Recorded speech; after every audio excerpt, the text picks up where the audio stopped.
नमस्कार मंडळी, मी आज तुमच्या घरासमोरच एक आंब्याचं झाड आहे ज्याला 10 वर्षापूर्वी होत आली लावलेलं आपण साधं गावरान आंब्याचं झाड आहे. तर त्याला आज 1-2 पाड पडलेले सापडले खाली. मग आज त्या कायऱ्या उतरून घ्यायचा कार्यक्रम केला. आज मला असे अर्धवट पिकलेले म्हणजे पाड अर्धवट पिकलेले कार्य म्हणजे पाड असे खाली सापडले.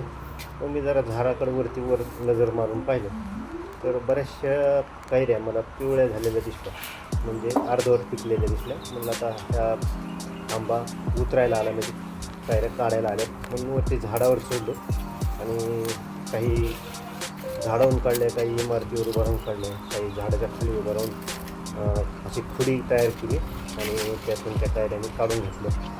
आणि म्हटलं चला त्याचसोबत आपण पाहूया आंबा, कैरी, कच्ची कैरी आणि पिकलेला आंबा, त्याचे फायदे किंवा याचे उपयोग काय काय ते पण पाहून घेऊया.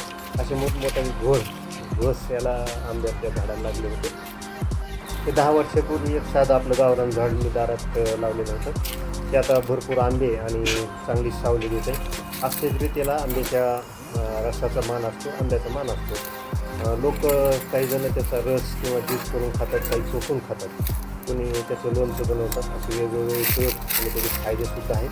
हे फळ उन्हाळ्यात तयार होतं आणि आंबा खाल्ल्याने जराशी शरीराला थंडावा देत असतो. आंब्यामध्ये व्हिटॅमिन ए आणि सी हे असतं, जे रोगप्रतिकारक शक्ती वाढवण्यास मदत करतं. हे आंबा फळामध्ये अशा प्रकारचे विटॅमिन्स असतात.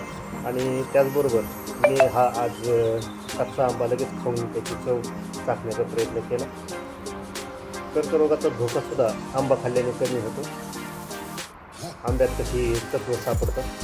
शरीर निरोगी आणि त्वचा तजेलदार राहते. हृदयरोग आणि रक्तदाब हे पण आंबा खाल्ल्यामुळं नियंत्रण ठेवण्यास मदत करतो. आंबा थोड्या प्रमाणातच खाल्ला पाहिजे.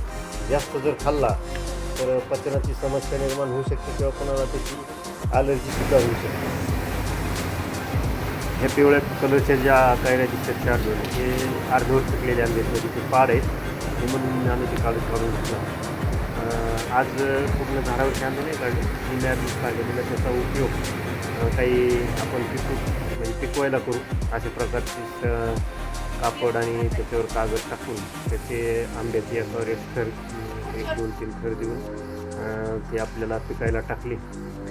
पिकायला टाकताना आपण कागद किंवा आपल्याकडं गवत असेल किंवा कट्टे असतील, म्हणजे बारदाण्याची कट्टे असतील, तर त्याचाही उपयोग आपण करू शकतो. त्याने आपण झाकून ठेवतो तर आंबा त्या जातीनुसार काही दिवसात पिकतो, काही आंबा 3-4 दिवसात पिकतो. तर आमचा हा आंबा 7 ते 8 दिवस पिकायला जातात.